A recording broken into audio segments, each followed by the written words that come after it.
The cabinet's decision that came in the cabinet today gave an in-principle approval for an alternative mechanism for PSU bank consolidation. Now, essentially what this means is that the Prime Minister is going to set up a group of ministers that will be looking into operational details for any sort of consolidation in the PSU banks. The boards of various banks will be, of course, making a commercial decision. We'll look into the final contours, including the manpower requirement, the branch distribution, the geographical outreach, many more other consideration, including what kind of recap they will require, and many the real estate assets will be looked into before that decision is made. Once the final contours are decided, they will of course be reaching out to the group of ministers for approval.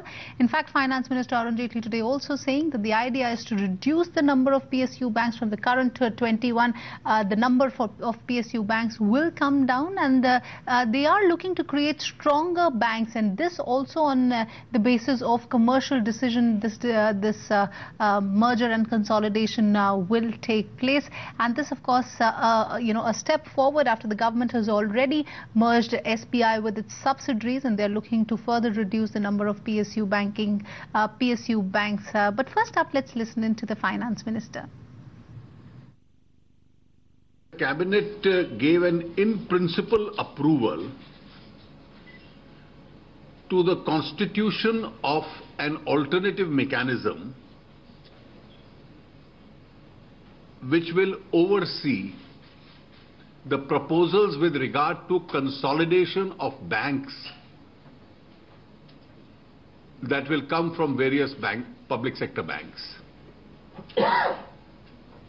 As of today, there are now 20 PSBs plus State Bank, which is state bank का आपको जानकारी होगी कि state bank में 5 subsidiaries और भारतीय महिला bank यानी 6 अन्य बैंक अभी मर्ज किए थे, कंसोलिडेट हुए थे, और इसलिए कोई और बैंकिंग इंस्टीट्यूशन पीएसबी जो है पब्लिक सेक्टर बैंक, अगर उसका बोर्ड कंसोलिडेशन का प्रस्तावना देता है तो उस मैकेनिज्म को ओवरसी करने के लिए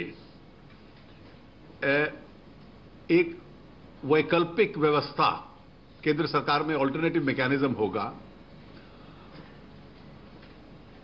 स्वाभाविक है एक मिनिस्ट्रियल कमेटी होगी जो उसको ओवरसी करेगी.